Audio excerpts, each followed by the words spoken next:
বৰভাগ বনভাগ আঞ্চলিক ৰঙালী বিহু সন্মিলনৰ সোণালী জয়ন্তী মহোৎসৱৰ লাই খুঁটা স্থাপন ২৫ লাখ টকা ব্যয়েৰে আয়োজন কৰা বৰভাগ বনভাগ আঞ্চলিক ৰঙালী বিহু সন্মিলনৰ সোণালী জয়ন্তী মহোৎসৱৰ সংবাদমেল অনুষ্ঠিত।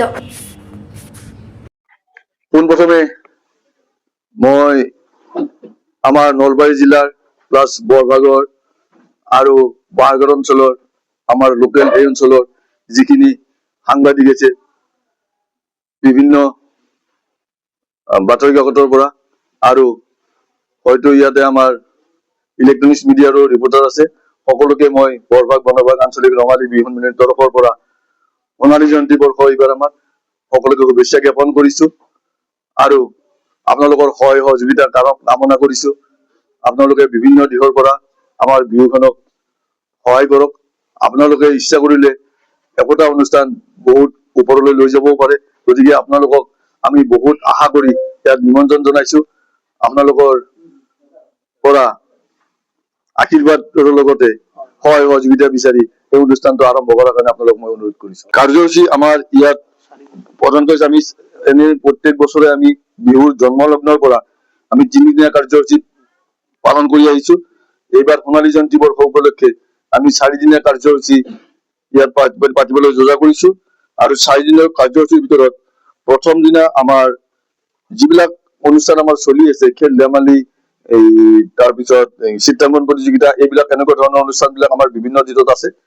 আমাৰ বিহু হ'ব 14, 15, 16, 17। 14 তাৰিখে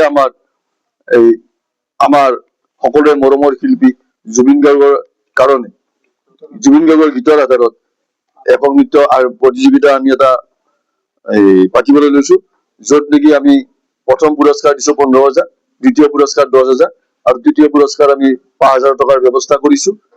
আৰু ইয়াত আমি এইবাৰ বয়সৰ এটা সীমা ধৰি দিছো, 12 বছৰৰ ওপৰৰ বিলাকে ইয়াত অংশগ্ৰহণ কৰিব পাৰিব আৰু অংশগ্ৰহণৰ কাৰণে আমি এটা মাচুল ৰাখিছো আৰু 300 টকা মাচুল ৰাখিছো। আৰু আমি আপোনালোকৰ জৰিয়তে এটা অনুৰোধ জনাও, যিবিলাক ইয়াত অংশগ্ৰহণ কৰিব তেওঁলোকে যাতে সময়মতে উপস্থিত হয়, এইখিনি আপোনালোকক অনুৰোধ কৰিছো। আৰু আমি সময়মতে শেষ কৰিব লাগিব, কাৰণ ইয়াৰ পিছত আমাৰ সাংস্কৃতিক সন্ধিয়া আছে, সাংস্কৃতিক নিবেদন শিল্পীও আছে। সেইদিনা আমাৰ আকাশদ্বীপ গায়ন নলবাৰীৰ বৰিষ্ঠ মালকৰ আৰু জিতেন শৰ্মা আছে, গতিকে তেওঁলোককো মাতিছো, ভূপেশ হাজৰিকাৰ গান গাই তেওঁলোকে।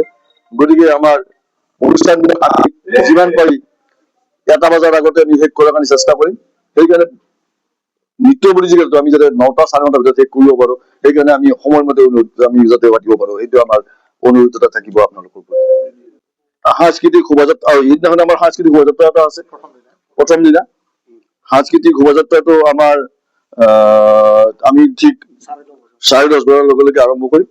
আপোনালোকে সেই অনুষ্ঠানতো উপস্থিত থাকি আমাক সহায় সহযোগিতা কৰিব লাগিব আৰু যাতে অনুষ্ঠানটো আমাৰ সুন্দৰ ধৰণে আমি পৰিচালিত কৰিব পাৰো, আপোনালোকৰ সহায় সহযোগিতা এই এটা থাকিব। প্ৰথম দিশতো আমাৰ সুধাকণ্ঠ ডক্টৰ ভূপেশ হাজৰিকাৰ সোঁৱৰণত আমি পাতিবলৈ লৈছো। আচ্ছা, তাৰপিছত আমাৰ দ্বিতীয় দিনাৰ আমাৰ প্ৰধান কাৰ্যসূচী আছে সাংস্কৃতিক সন্ধিয়া।